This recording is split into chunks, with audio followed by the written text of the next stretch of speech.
All right, welcome everyone to our National Coalition meeting. We have some exciting things to share for today, but as always, we will start with our government lobbying information. So I'll pass it to our lobbyist, Chris Gray, as well as Sarah Hodgson, who is our advocacy representative. Thank you, Tricia. I'll just kick it off, then maybe kick it over to you, Sarah, to provide some more color. So Parliament wrapped up this week. Looks like we're very seriously headed towards an election, if you couldn't tell, in probably September. So that's what we're starting to put together a plan of what we're going to do leading up to election, during the election, and right after the election. So we're between Sarah, Tricia, me, and Scott, we're starting to pull those ideas together. We also let maybe Tricia or Sarah speak about some polling that we're considering having done around our ask. So we've reached out to Abacus Data. We had a call this week. I think it went really well. And we're going to look towards working with them to get some public opinion polling done, because that was what was the finance department was looking to get more opinion polling done to have some weight behind our ask.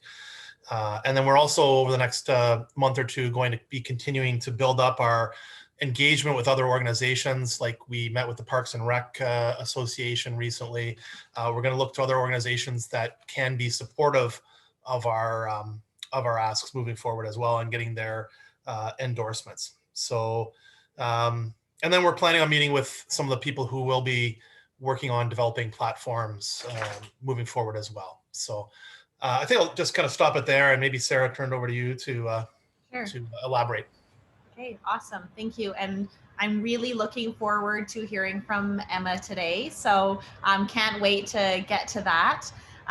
But yeah, as Chris shared, so we have Abacus, who is looking at polling Canadians around a couple specific areas that we really wanted to drill in on of this federal ask. And our debrief from Freeland's office had kind of two things that they highlighted. One was, how do we really know that this tax deduction is going to incent behavior in Canadians? And we know that the moment Canadians meet us, that our industry is amazing, and that will just spark a whole forest fire across the country of people being active. But that's not a good enough answer. And so we're going to do some polling questions to just see, what does inspire Canadians' behavior, and actually have some data behind that. And then another thing that we wanted to look at was this lower and lower middle class. Does this program serve the best interests? And so that's where we're looking at this category already existed. And so we're not creating the framework for the category or the minimums or the calculations or the percentages. And so there are a lot of provincial programs that do support other groups. And of course, we are very lucky here in Canada to have prescription to get active that I do believe can support that population. And so those are all things that we will be bringing back. Again, another kind of reinforced key message was familiarity and endorsement. Familiarity and endorsement. We need to know that when MPs are speaking to other MPs in the hallway, that they say, oh yeah, I know that the fitness industry was asking for this. I understand it, yes, and I support it. As well as that we get other industries outside of the fitness organization, or outside of the fitness industry, to support and endorse what we are doing. And as all of you know, we do have Heart and Stroke Diabetes Canada and Canadian Cardiovascular Society. We are right now kind of hitting off our next three to double our endorsed organizations, and continuing to do that, as well as meeting with MPs. It is going into what I call sleeper mode, but I know that's not the right term. I forget what it is. But where, it's going into the quiet season. But we do want to still have as many conversations, or just at least book as many times to speak with MPs as we can, even as we come back into the fall. And then some key connections that Freeland's office has given us And some of these are reconnections because we've already presented with these groups or met with them, but it's always good to have a reinvigorated connection, and that is with the Minister of Health's office, as well as the Minister of Small Business. And in a couple weeks, we are looking at an introduction specifically to some bureaucrats, people who are involved in kind of finance, specifically in the specialty of tax. And so continuing to move this forward, I'm really looking to the results, looking forward to the results of the Abacus data survey. And that'll just be a few questions that poll Canadians there. We'll report back to everybody what that looks like, and go from there. But our voice will not be softened, and our voice will be heard, and we will continue to make sure of that. So thank you. Great, thank you, Sarah. Do we have any questions about this?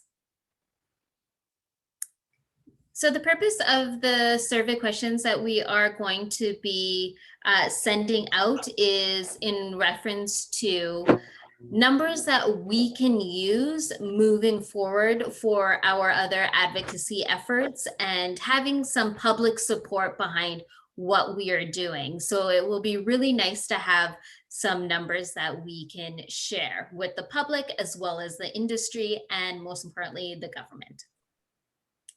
All right, so let's go on to our next piece, and I will get Mo Hagan from CanFit Pro to announce some interesting and very awesome benefits that they are providing FIC members. Thank you, Tricia, and hi, everyone.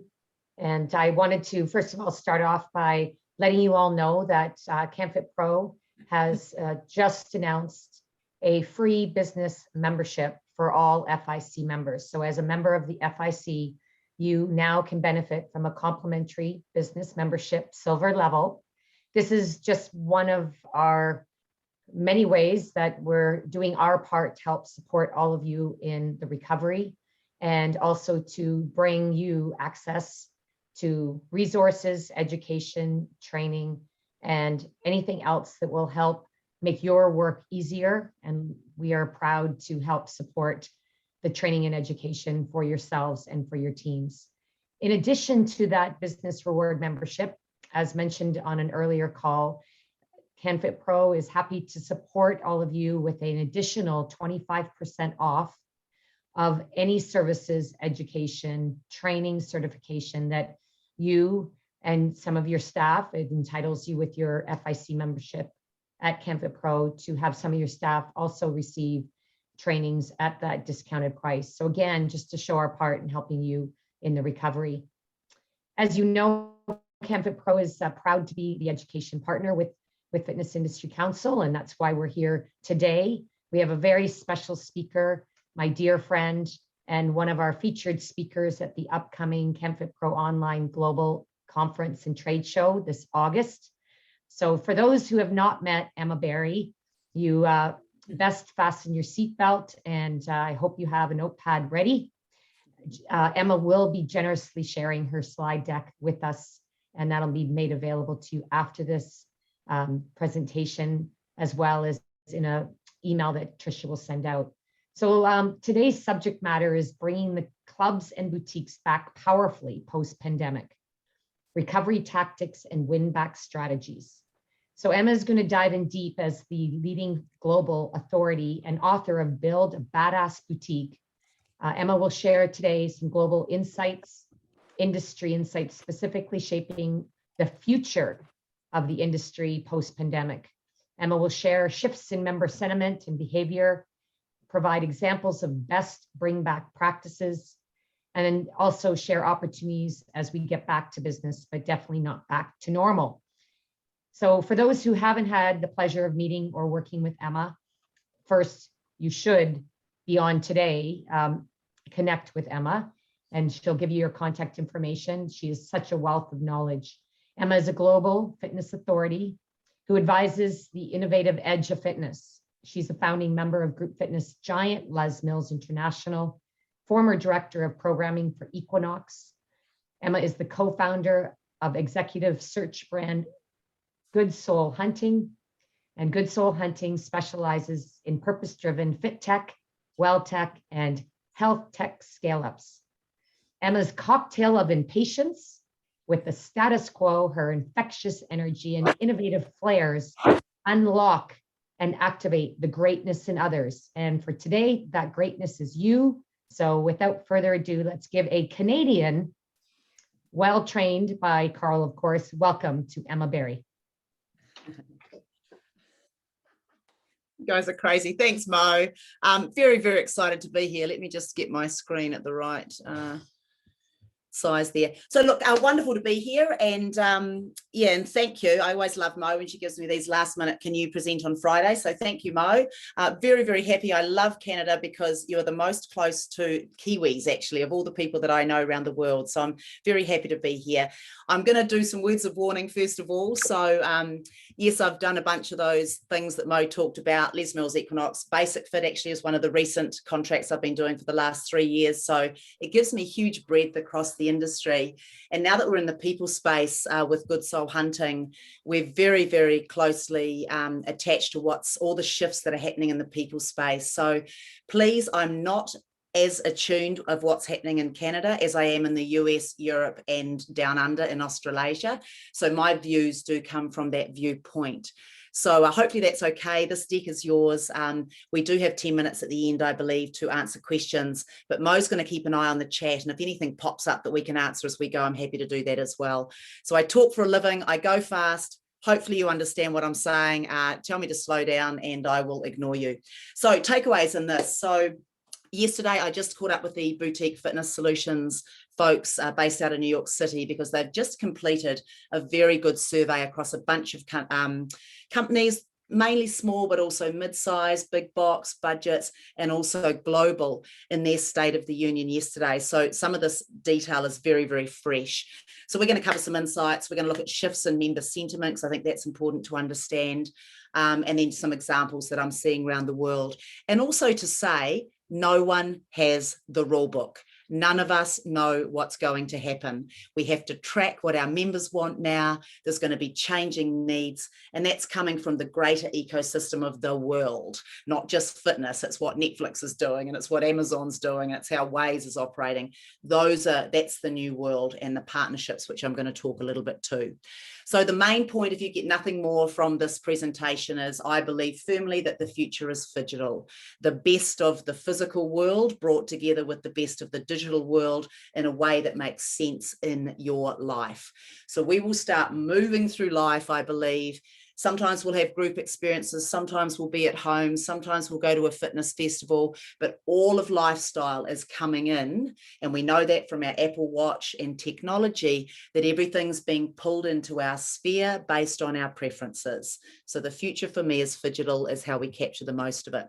So what have we seen during these times? There's been acceleration of trends, maybe mainly tech, new fitness habits. We've been away from club and away from our work for long enough for some people to adopt new fitness practices. So that's something we have to be cognizant of. The conversation, as we now know, is broader. It's not just the fitness freaks, it's now health, and it's a much bigger market, which is awesome because we've been preaching to the 20% for decades, right? For 5 decades. Now we get to preach to the world, the people who need us, who start moving just because it makes you feel better. So we have a new audience. There's a new, we've been working out from home, we've been working from home. So that's a new space. And different countries, different parts of the countries, different places around the world are dealing with getting back to work in a different way. We know that the nature and outdoors has been a really powerful lift. We know that there are now staggered working situations. So this has resulted in some cases in a drop in foot traffic. Even Auckland in New Zealand, which was barely touched by the pandemic, let's face it, they locked down quick. They're all French kissing and the whole rest of it.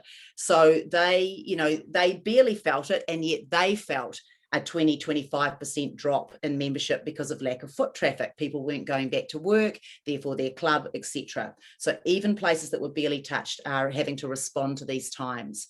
Huge increase in OPEX with more cleaning, less staff, more numbers, or less numbers rather, managed more, all of these things.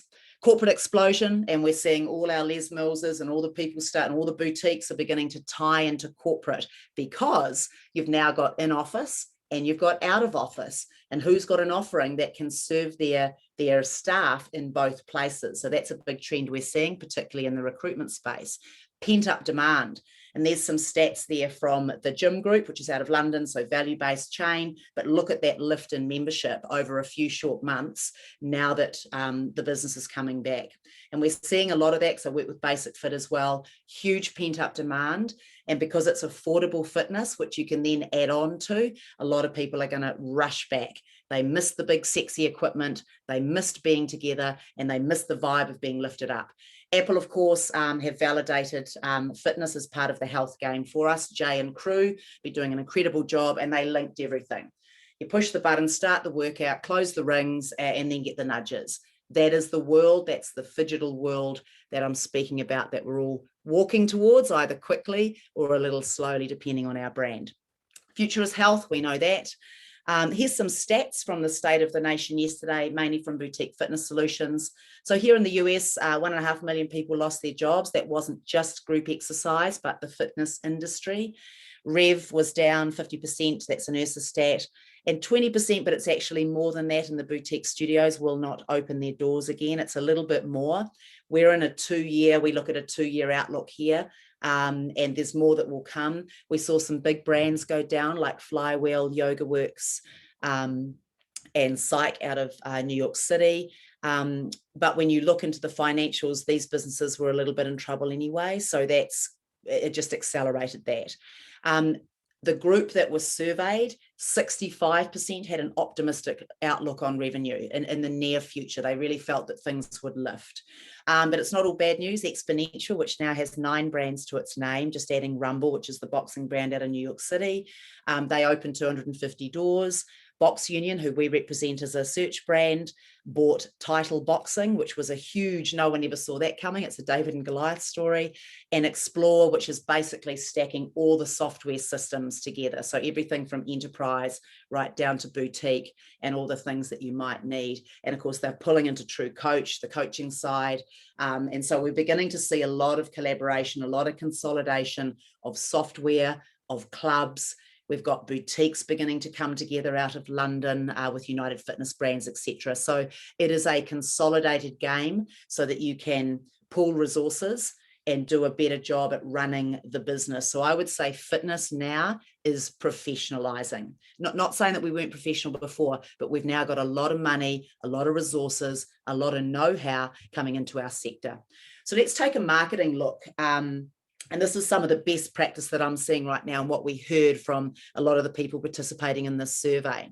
Personal touch, can't beat it. So anyone who's held their community close, called them, texted them, emailed them, personalized them, sent them equipment, whatever it was during that time is now in a really good place. People where it was crickets or they didn't have enough data to reach out in a meaningful way is struggling right now. So everyone, of course, is in win-back campaign territory. What we're finding is a lot of people have not actually automated that system. So that's one of the first recommendations that anyone who's consulting in this space is trying to do, because there's a lot to do to get people back. There's also orphan members. There's lots of people in that 20% of clubs not coming back, or 30% in some areas. Where are they going? They still have fitness needs. Perhaps your brand could welcome them back. So orphan members is someone that we should also be going after. Where we're seeing the most success is bring a friend, which we know that it's hard to let a friend down. It's harder to let a friend down than it is to let ourselves down. So it ties into that. And then the campaigns that go longer, the challenges. Let's forget about just, how hard's your 6-pack and all of that. Let's bring you back to the business. Let's bring you back to feeling great and energetic and vibrant and well, and maybe getting a little bit back to pre-pandemic. Let's do that over an 8-week, a 12-week, a month, and change the nature of the challenges. So that's where we're seeing the most success, is bring a friend and let's reset those behaviors, because everyone's going to win. I get healthier. We get people really magnetized to our club, and then they actually start creating those healthy habits. So that's where we're seeing the intersection of the best trends. Fitness influencers have had a lot to do, obviously, during this time.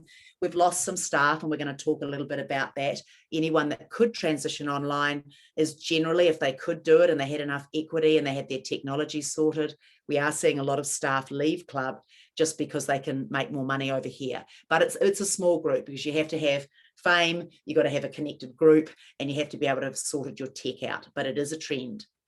And then 48%, this was a really interesting stat, half of the clubs were not intending going back and using ClassPass, GymPass, and the rest of them, which was fascinating, because they felt they'd created this community and they really wanted to lean into friend bring friend, which I think is fascinating. So, who knows, of course, we'll get back to aggregators, I'm sure, but they were being relied very heavily on for marketing and for acquisition and things like this. So that was a very interesting stat. Partnerships are the way forward. Work out what you're really good at and partner out the rest. So we've seen lots of partnerships, right? Peloton and Precor, so that they could bring manufacturing back home. And these folks are just stepping into corporate right now, and continuing to spend $1 billion New Zealand dollars on marketing a year. So very hard to compete with, but making the pie bigger. And that's how we have to look at it. We can't be scared of these tech companies making the pie bigger, but let's learn from them. Entertaining, star power. Lululemon, of course, right early in the pandemic, bought Mirror. Speaking with those guys, so they're just wanting to really own that fitness experience, and really their part too, as you know Lululemon better than we do, to really, what is their wellness contribution to the world? So everyone's very focused on that, and they're very purpose-led. Beachbody's really interesting to watch right now. So I work with Jericho and a bunch of the guys, and they've done a big roll up with Mix, which is a cycle brand, connected cycling brand. They got some money, and they're about to launch Bod Interactive, which is a live streamed experience, which is unbelievable. I saw the photo shoot yesterday. It's here in Playa del Rey, which is 20 minutes from where I live. So they will stream it live, and then it will also be available on demand. So all of the things that we've seen during these times are just getting professional. They're getting real money put in behind them, and they're going to be pushing out to the world. So that's happening. Celebrity, we saw Joe Wicks has just been signed up by Lulu as the global ambassador. So that's a huge, huge deal. Obviously, he did some great things in the UK, basically became the PE teacher at home for families and kids and everything, and just went bonkers, like millions and millions of views. Tom Brady opening clubs. Chris Hemsworth just got honoured at the FIC Summit out of Southeast Asia for his Centre app. So we've got a lot of star power in our industry right now, and we have to use that for good to lift the awareness, and then make sure that where we operate in our part of the ecosystem, we're doing a great job. Let's talk about staffing, because this is one of the big stresses. So after rent, which was, all about that, that was the biggest cost. Here's the next biggest cost, and headache, or it can be opportunity, whichever way you look at it. So the challenges for this group are, staffing, comp, what do we pay them? What can we afford to pay them? And then the team. And I've got a good slide coming up on structure. So some of the things to look at here is, let's get back to the joy of movement, more of the health conversation than the fitness, because the way we've been talking to the world has not, has turned people off, quite frankly. They haven't felt included. The stretch has been too far. There's so many people, I knew this from my Les Mills days, my Equinox days, so many people feel like they have to get fit before they can go to a fitness place. And all of that has to change. People don't see themselves in the marketing. They don't see themselves in the way that we're approached, the language. As an instructor, that's something I'm focusing on right now, is changing my languaging. We've had Black Lives Matter. We've had the rise of the female leadership. We've had all sorts of preferences have to be, what am I saying that's not making people feel included, or is not dropping the messages in the best way that it could? So all models, everything we do has to be much more different now, and cognizant of the social change that's swirling around. So interesting around salary. So they asked, who's paying normal rate, less than, or more than?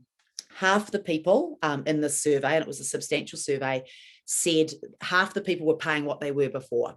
About 30% were paying less, and then a few were paying a little bit more.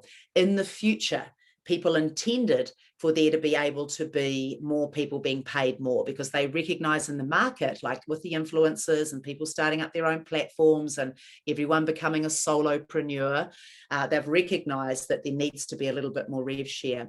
A fascinating thing that I heard, and perhaps you've thought about it already, but we should not ever be asking our instructors to take a pay cut if the CEO and if everyone else in that business is not doing it as well. And that came out very strongly in this survey.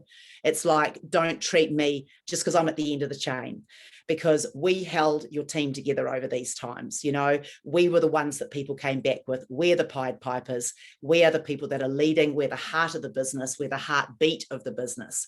And so just repositioning that in these times, community being all. So just some stuff that came out. Diversity we've talked about, and the fitness influencers. I know that I was talking to Suad and some of the people over in Montreal yesterday, and you know, they're beginning to hire fitness influencers. Sure, they don't make as much money in a club, but it's another interaction for their brand. And so I would say we have to start looking in different places. You know, where can we hire to get the diversity we don't see? We lost a lot of people. You know, we had a lot of people in the US who had to go and felt they had to go and get a real job during these times and have done a career switch. So we've lost a lot of people. So we have pent up demand for, goodness, who's going to teach this? And sort of a first in best dress scenario happening over here right now. So if I look in, so diversity, we want to reach into that for sure and look in some different places. This is a great slide. It's some work out of McKinsey, and they're basically saying what's happening in the world of work right now and staffing, and I love it. So just look at the outside. So you're going to get, you know, radically flattened structures. So I'm seeing PT and group fitness coming together in roles. And I know that Richard Ernie had been running a bit like that at Midtown for a while here out of Chicago. So flattening structures. What are the levels that we don't need anymore? I've seen people taking the gym staff off the floor and serving in different ways. What can we learn from the budgets around self-automated practices? What can we learn from the boutiques around creating better experiences? And we're seeing almost every club I work with around the world is now trying to create a boutique experience around the different experiences they have within the club. And I'm sure it's the same in Canada. So take an ecosystem perspective. Apple is about the only company that has enough money to kind of do it all, right? They can own the software or own the hardware, and then they can create the software to feed in. But we won't be able to do everything. So work out where we can play and who we need to partner with. And there's more coming on the tech soon. So whether you've had your technology or your digital transformation or not, there's some things we can do now, and there's some things that we can do soon, but we must do something, because as fast as it feels now, things will never be this slow again, okay? So great talent, we have to find it, we have to nurture it, we have to treat it well, okay? So I've got a lot of people who are a little bit crappy, they've not being treated well. You know, we should be really incentivizing. If people bring members, they should be incentivized. How can we build in those referral programs? How can we build in, what's the stuff that we should be giving staff? Do we give them shakes? Do we give them things like, and again, you'll have all your intricacies, and I get it. But if I'm not treated like I'm valued, it's very hard for me to pass that feeling on to my members, even though I do, because we're all heart-led. But we've got to do a better job at looking after our talent. That is why people come and why people stay. So we have to do that. Much faster decision making. We've got to be data led, and we've got to decide it's this image, not that image. We're going this way. Ask, poll, and then react. Unless it's something really, really across your values, just follow what people want. And we should be needing to make less decisions because we're asking all the time, or we're A/B testing. And then you've got to know who you are, why you're here, and you've got to have something deeper than for the money, or you're not going to survive in this industry. So hyper-personalization, huge, it's everywhere, it's Amazon, it's Netflix, it's everywhere, it's got to be in our business. This is the biggest stone to overturn if you're in one of the big clubs that actually doesn't know what their people do once they walk into the turnstile. So that to me, and we had a very heated discussion the other day over reservations, and I don't know what the climate is in Canada, but at Equinox, we tried to bring in reservations before the pandemic, and everyone hated it because it was another barrier. You just wanted to turn up when you felt like it, those sorts of things. However, and that's fine, I get it, but you don't have any data on me. You don't know what class I went to. You don't know what other things I do. You don't know how to sell me. You don't know how to not sell me the things that annoy me. So all I'm saying is all your data sets, wherever you get it, have to move towards creating the member's life more delightful. Like that's the game that we're in now. Give me the things I want. Don't give me the things I don't, and treat me with respect and surprise and delight me. So that's the game that we're in right now, because that's what every other industry is doing, and therefore we are held to that. So club policies, this was interesting. And again, this is mainly, it has a US bias. Was a very expensive exercise, and actually having clean gym, which is a hygiene factor. Everyone wants a clean gym. Now everyone has a clean gym. So in US stats mainly, so 65% don't require a mask being worn in class. This is currently 63 don't ask if vaccinated. So there's an honorary system running over here at the moment, and 86% don't provide vax versus non-vax. I think there's some people from Orange on here, but I know that Orange Theory were beginning to split out classes. There's a bunch of other brands. So here in the US, there's about 50 different conversations. I've done a little bit of traveling, went to Cybec and places like that. It is a different world every time I land in a different space, depending on the political bias, depending on the local regulations. So it's not a cohesive, it's not easy. I land some places and you've got to show your vaccination card. I go to other places where they don't care. You go to Texas, it's the Wild West, and people are just running up and hugging and kissing everyone in the streets. So it's a very mixed bag here. And we expect that going forward, it's going to continue to express itself in different ways, as the travel industry is as well. So that's some stuff that we're seeing over here. Couple of mentions here. So Blair McCaney's done a lot of great work out of MXM. So he does a lot of the data stuff, done some huge surveys, and some really cool stuff came from huge survey. I think there was like 200,000 people surveyed on this one. What they loved about the pandemic, things that they wanted us to hang on to beyond the pandemic. They loved the outdoors, integrate that, weather permitting, into your offering. They love space. They love, perhaps the thought of going to a club either at 6 a.m. or 6 p.m. and there not being 4 people waiting for the lat pull down machine. So they liked space. Fresh air, whether it's indoor or outdoor, they really are valuing that. In fact, our friends in Belgium and Basic Fit have a CO2 meter that they have to keep under a certain number, otherwise people start social mediaing it, and in come the authorities. So everyone's taken a different angle of the pandemic. Virtual, people are loving it because they now have adopted it. Because of the times and because they've been forced into digital, they've now adopted it and they're okay with it, and it's contextual. Most people would prefer still to do live, but if they can't, kids are sick, I'm stuck at home, I can't be bothered looking presentable, they're happy to do it virtual, either in club or at home. And then reservations. So where it works is that people like to know that I will go and my bar will be set up for me and that is mine. So they like that, but they don't want to have to book for maybe open gym time or things that are a bit more fluid. So just some interesting things, and your market will be different, but that's what they found on the whole here in the US. Let's talk about programming. So there's been a number of things here. First of all, personal training was very easy to go online. So I'm sure, or a lot of clubs I speak to are pressured right now because there's trainers who, and we know this has always been a thing in the club market, trainers will often take clients and then they will just run their business or run mobile or do small group training or do the parks if they can go outside. So we're seeing a lot of people using Trainerize and all those versions to be able to meet the members where they are. So that's happening, and also it tracks them over time. So there's that connected fitness piece. Wearables, huge. We've seen them all double down in this time, whether it's, MyZone, if it's Apple, Whoop. We're seeing Aura rings, like that's just exploding right now, and the amount of investment going into wearables is extraordinary. So expect your members, even if you don't have a stance on wearables, like you're not an Orange Theory and everyone wears the heart rate monitor, our members are becoming more knowledgeable and they're beginning to take on their own health. And remember, that's Tim Cook's promise to the world, is to commoditize or to own my own personal health. So given that you've got the biggest, most successful company in the world pushing that agenda, that's going to be our agenda too. So just be mindful. Are you going to be agnostic? Are you just going to welcome it all, but at least know what's going on? Because we can't do things like put up this is going to burn 1,000 calories if everyone's wearing a wearable that says that's a load of crap. So just beware of, you know, where we're going. And also insurance companies are going to have a big part to play in that. We all get Apple Watches now. If you sign with different insurances, I'm sure it's over there, to prove that you're moving, to prove that you're doing the things to bring your premiums down in time. And I'd be very surprised if Apple aren't working on a health insurance solution.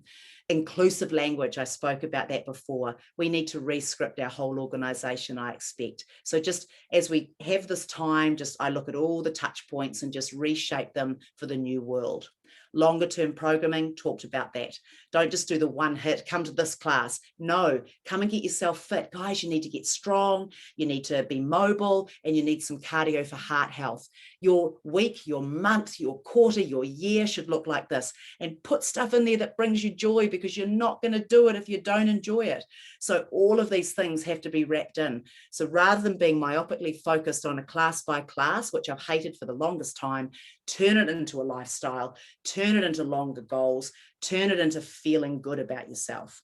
There's a migration to lifestyle. If you haven't got it, people are really taking interest in what they're eating, how they're thinking, what their mental health is doing, how they're moving, who they're socializing with. So all of those things need to be pulled into your ecosystem.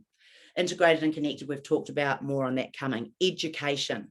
This was a great time to educate people. And my favorite, one of the best clubs that did really well, I think they managed 98% retention during the pandemic, is Style Studios out of Peoria. They'd just opened, they hung on, and they just educated. They had Mental Health Monday. They had their dietitian come in, or their registered dietitian come in and educate people. They did it filmed, they did it at regular times, and they held and they educated, and they made that membership love them even more during that time. Now, why should we stop once the pandemic's over? We keep going. We should be, education is power, and we need to keep dropping it in bite-sized chunks. Here's some of the options for PT and how we integrate that. So hybridization is a huge thing. We have to accept that people are going to be in person sometimes and not others, and there'll be a small subset that just do one or the other. So I'd say the 80% is going to be in the middle. We're going to be doing a bit of both. It's just a matter of where and which part do you have to play. I want to give a little shout out to CES, the Consumer Electronics Show. I think more than ever, we have to look at this. I've been going for the last 3 years. It is the most mind-exploding thing that I go to, and I do it to scare myself, because as the fitness industry, we are like 10 steps behind the rest of the industries in terms of where technology is going. I think during this year, we've definitely caught up, but we're beginning to see nanotech come in. We're beginning to see medical tech coming in. We're beginning to see injectables and edibles and chips, and all of these things are beginning to come into our sphere. And because of the amount of money that's going into wearables right now from other industries, a lot of these people don't come from fitness. They come from Apple, or they come from a design background or marketing. They've seen a gap in the market, and they're coming in to serve it. So just keep an eye on it. I always go, it's the top of the year in January. It's in Vegas. I will be there next year, but they send out nice reports. Might I suggest you just keep an eye on those? More partnerships, music, entertainment. We've got to be really great now. So people need the music, and they need the star quality. Content is going to be king very, very soon. So we've got away with some pretty shifty Zoom fitness and stuff like that. There are some amazing options out there right now. We must keep progressing so that we keep our market engaged. Now, not everyone needs $1 million production. I get it. Sometimes community is more powerful, but just keep an eye on it, because music lists are getting really competitive. People are buying catalog now. Whoop and the wearables are coming into some of the bigger brands to just increase that connectedness. Don't think Peloton's a cycle company. They're an entertainment company, and they happen to use bikes to get people in, but they do everything else. Okay, so it's an entertainment company based on a digital platform. Outdoors, thank goodness, we're back in nature. We needed that message very, very strongly, and really, we should integrate that into our programming. Customer journey is another huge thing that we should really focus on. This is something I heard yesterday, which I loved. As people come back, treat everybody as a new client.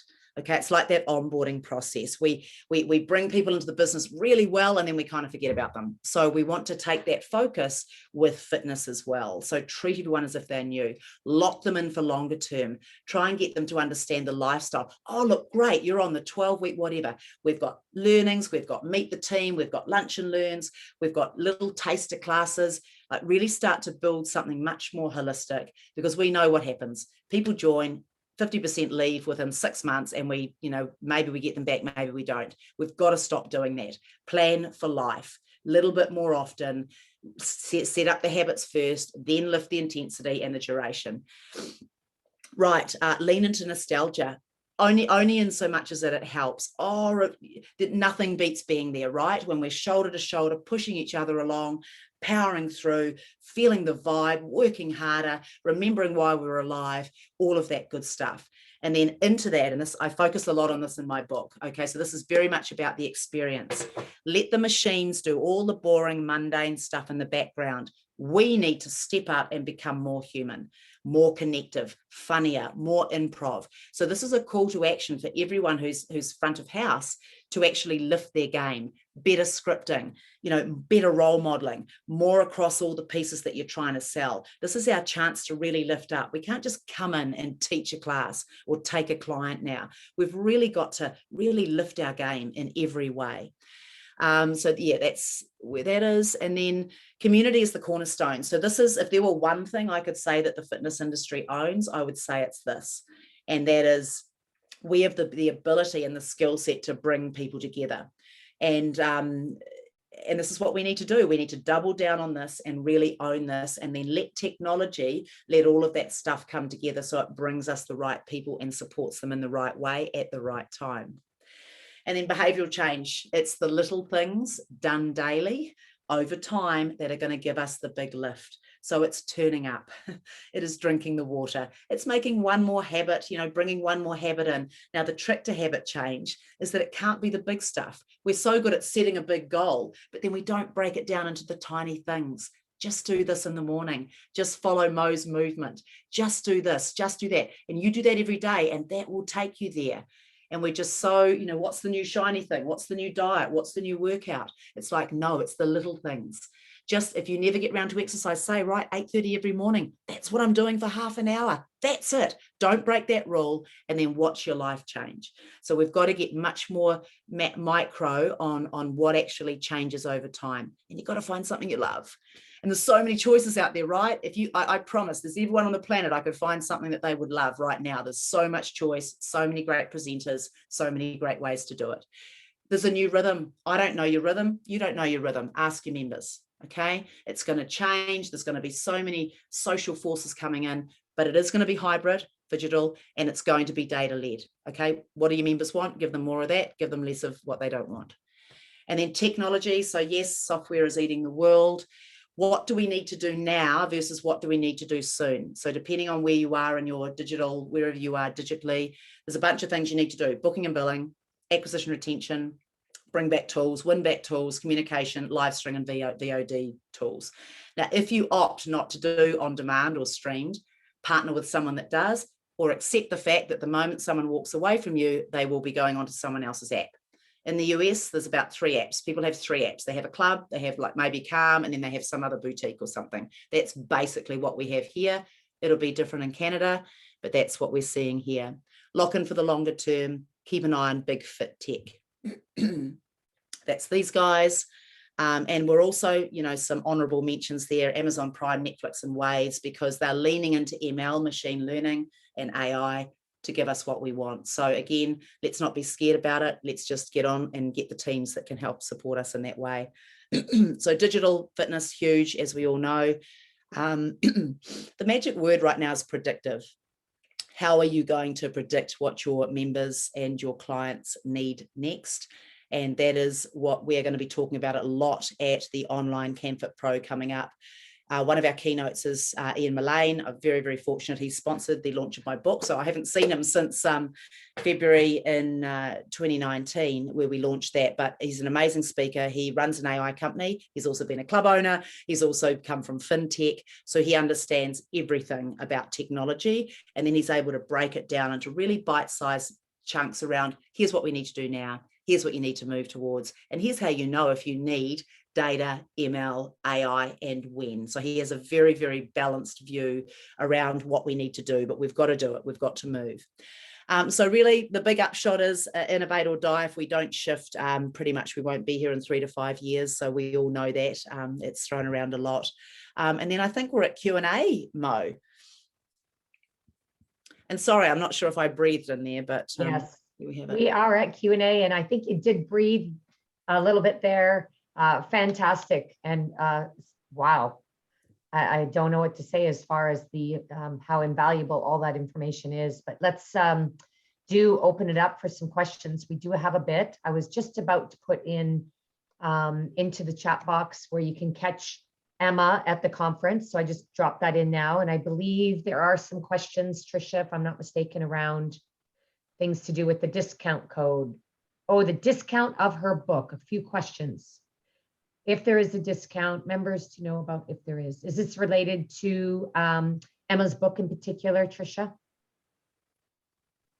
Yes, I believe it is. And this is, Crochet, I believe that is a question of yours.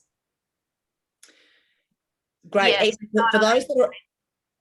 For those that are on this call, actually, only the people that are on this call, not on the re-record, because they're naughty, they should have been here.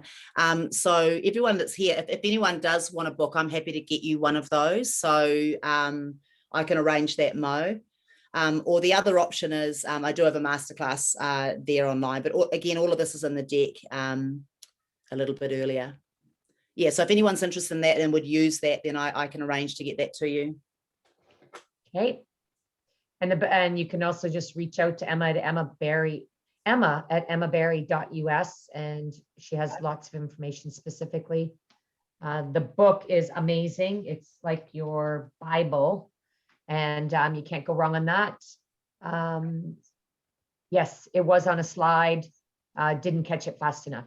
So maybe we can, you'll have access to the slide deck, everyone, so you can take a look at that.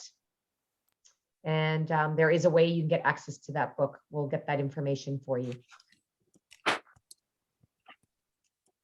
Yeah, and I see Scott has a question here. Perfect. So Emma, first of all, thank you so much for the presentation. It was very insightful. I also want to give just a quick plug to the CanFit Pro Business Rewards member. I've had that membership for a number of years. It's been really valuable in staff acquisition, staff development. So I'm very thankful, Mo, that you've extended that opportunity to FIC members. My question is focused around the challenges. So you said a 4 or an 8 or a 12-week challenge. Is there any specifics that you find work well or don't work well? I think you know, the before and after pics have kind of gone the way of the dodo bird, and it's more about the experience. So people showing pictures of them crushing a workout versus here I was at the beginning and here I am at the end. Can you confirm that that's kind of what you're seeing in terms of challenges? Yeah, look, it really depends on your audience, right? Because if you go to a hardcore, because I've seen both. I mean, you know, the before and after, I mean, it still works. I mean, you've still got all the influencers, a bunch of them out there still leaning into that, but there's a much bigger dialogue around the feel good. Now, what I would say is the accountability around that is the powerful piece. So if you can get people to go through together, like that is the piece that keeps them coming back. But what we're seeing now is the feeling, you know, you're trying to sell, and everyone's leaning very heavily into mental health, just because that's been probably even harder to handle, I think, than even the physical, even putting on weight, certainly here in the US anyway. It's definitely been a mental health game. So it's like, I'm in control of my life. I feel fantastic. So it's sort of been that sort of thing. And then showing the camaraderie, showing the socialness, because that's the thing that we've been held back from. So we're seeing that people are, you know, they're seeing the great new world coming together, the energy, the high fives, the feeling of working out together. That to me has definitely been pushing, but also, you know, I feel healthy now. Do you know what I mean? My head is on straight.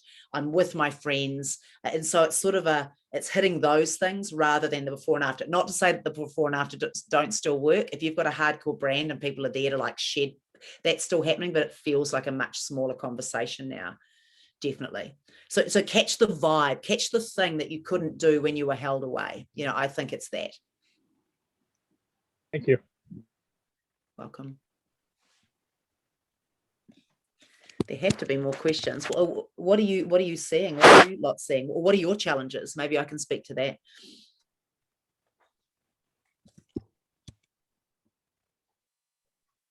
We have a question from Aaron. Aaron, would you like to ask your question?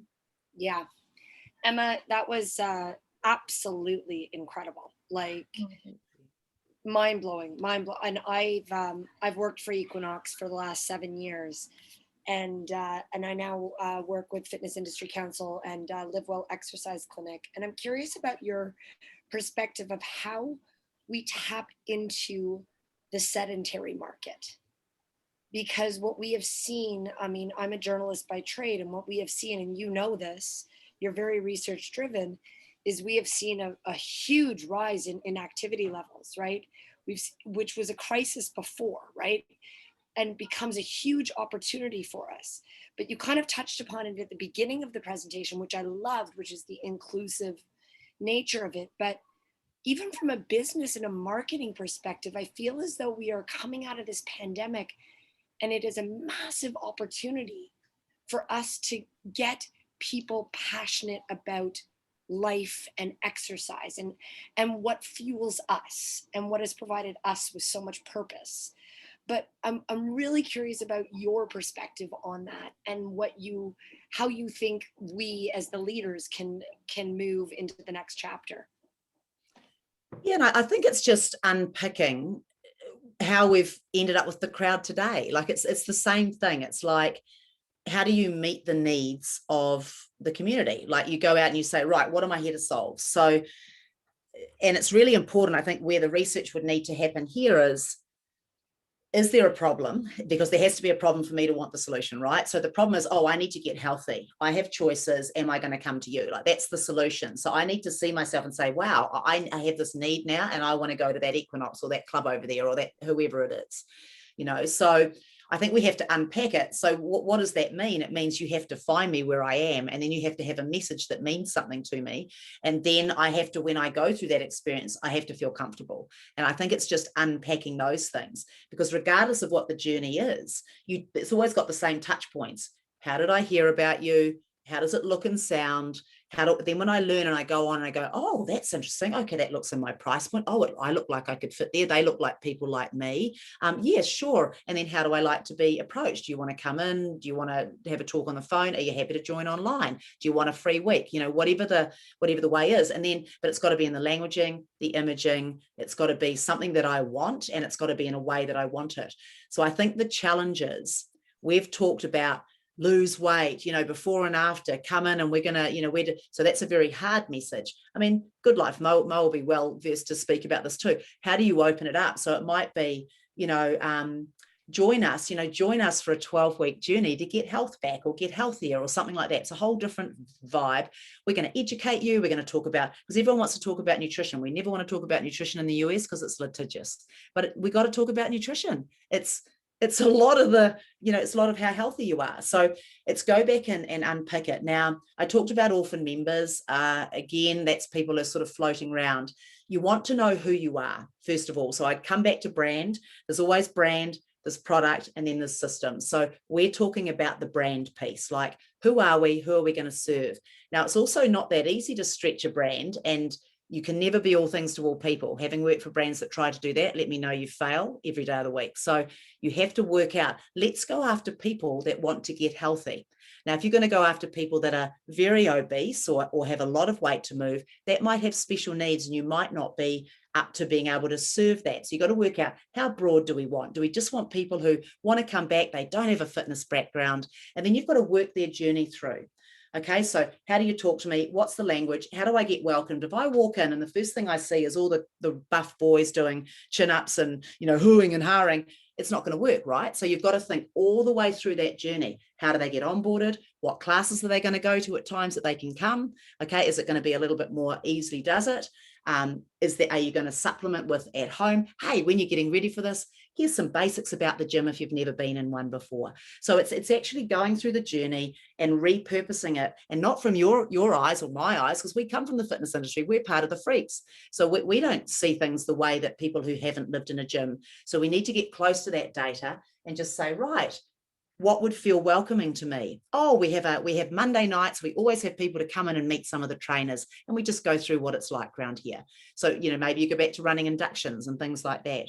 So I just think you have to slow down, come from a different perspective, and then test every single message along the way. What's the message? What's the image that you're going to put up? What's the onboarding? What's the experience in the club? What's the after service? And then go from there. But lots and lots of people I know, I work with Evolt as well. So they do, it's like the in-body, like they do a bioscan, and they use that to create challenges to get people to come back, because that's enticing. So maybe there's something around that. So it's a little bit before and after, but it's health measurement. We're not sitting here putting you on the scales and embarrassing you with calipers. We're actually saying we want to get you feeling, and if it's of interest to you, looking better, but really, and we're going to do that over a period. That's what I would do, like comeback challenges around health. I would start there, because you're going to have to look at all the touch points to make it a different journey for that member. Yeah. Very good. We have time for one more question, and it looks like it's going to be Sheldon. You have a question for Emma? Yay. I do, Emma. Thanks. I was on mute, so I'm not used to this Zoom thing. This is my first one, so You need another year in a pandemic. right. So thanks for the presentation. That was phenomenal. I'm actually a manufacturer, and wow. I wrote down 2.5 pages of notes from your slides. So I found it very valuable. I do have a couple questions just from a manufacturing standpoint, because I deal with a lot of people on this call, but I deal with everybody across Canada. So Okay. a couple questions I have for you, and I'm going to leave you with them, is how important, obviously everybody's talking about different parts of health and how to incorporate that in their offerings. So I just wanted to get a little insight from you on how important mental health is to the offerings, and especially to the welcome offerings. When you do have that person that comes in that's not familiar with our industry, that's not familiar with getting in shape or health, and they're kind of scared. So I just wanted to find out where that falls on the pecking line in terms of importance with the welcoming. The other questions I have was, what are some of your insights in terms of some of our disability athletes? How are we approaching those? Where should those be on the scale of when we're approaching new marketing, new customers, new clients, that sort of thing? Where should that be in our pecking order? Because I feel across Canada, we've kind of let that go a little bit. We haven't really touched too much on our disability athletes. And then the last one was, how important is your layout of your facility? You just touched on it a little bit. When a person walks into the door and they see big old guy, Sheldon guy throwing around weights, and then, the little lady walks in, she sees that, she gets intimidated. So maybe you can touch on how important layouts are in your facility as we come post-pandemic. Thank you for taking my questions. Thank you so much. So for the mental health one, first of all, I'd just say you want to tell a message when you're trying to attract a member that's relevant to them. So I can't answer that. But what I will say is that mental health has shown up as being, we've got to stop treating the body as if it's in parts, like it's all part of the same system, right? And by people not moving, not seeing people, we actually became lonely, and we got stuck in our head, and we couldn't move this energy through. So I would say it really depends on your market. But what we're finding is that even the boutiques, the hard and fast boutiques, or the cycle boutiques, or the HIIT programming, are having to lean into mindfulness and mental health because it is such a topic. And if our Gen Zs, there's a stat I saw the other day, if our Gen Zs, if we continue down the path that we are right now, our 20% of mental health challenges, issues, whatever, goes to 80% very soon. Like basically that cohort carries anxiety with them unless we step in and do some stuff. So it's a very big conversation. I think you need to find a way that's on brand for your brand to talk about it. Some people just say, hey, we train cycling and HIIT here, and we really recommend that you do the Calm app so that you can help with sleep, you can help with focus. So some people do that. Or we have our trainers do some audio, huge. one of the huge trends, because I know you're in manufacturing, so you're going to see a lot of in-ear coaching, and a lot of AI is going in the ear. The ear is the new eye, and you've got to know that, you know, Apple in the next year or two will most certainly bring back glasses, you know, so you're going to have those realities coming in, but I would say in the ear as well. Meditations are easy to do, they're easy to record, people love the sound of their coaches that they love. This is an easy thing to do, but everyone needs to be doing some sort of practice, focusing, mindfulness, meditation, and if not, palm them off to some app. There are so many good apps. I personally love Calm because I'm visual, and I just think they just have pulled in some amazing talent, you know, for example. So I would say it has to be a part of it, but only as so much as that it's relevant to your member that you're trying to sell. But I think it's definitely there. Around the disability, I think, do we provide services? We have to know who we are and who we are not. It's a brand story. You can't be all things to all people. And what you do say that you can do, you need to do well. So if you cannot provide disability services because you need, you know, more ramps and everything needs to be at a different height, and there's like, you know, 10 different cohorts that you're delivering to, and you can't do that, better to say that, you know, what you can do, and that if you do come here, this is the experience, or you focus on it and you say, all welcome here, and here's what we've done to do that. But that takes mindfulness through all the touch points, how you talk, because you're managing the expectations of all the members, right? So, you know, how you talk, how you welcome, what's available in the thing, what are the added services, what's the education, what's the aftercare. So everyone that you serve has to feel at home. So I would just say that. So it depends is the answer that you don't want, but what you're going to get. And then the last one around layout is brand. If you were to boil brand down to one word, it means feeling. You know, how do I feel as I'm moving through this experience, you know? And everyone should be redesigning that experience. Even at Basic Fit, which is a budget, we've just redesigned everything. We've brought the orange back, we've opened up areas, we've lowered things, we've created more white space, we've taken equipment out, we've taken a boutique approach to even the gym floor, let alone the group fitness floor. So it is everything. We are competing with the best of boutiques, and we're competing with the value of the value-based end. That's it. And our lesson is, how do we bring it all together to give a wonderful experience to whatever they're paying for our membership. So feeling is everything. We go to a great restaurant. Why? You know, we go to a great shop that we love. Why? You know, there's only a few things laid out. You walk through and the world opens up, you know. So I look at Lululemon in Chicago, their big flagship, so well thought out. The studios, where everything is. So layout is everything. And a lot of people have renovated during these times and rethought stuff. So it's huge.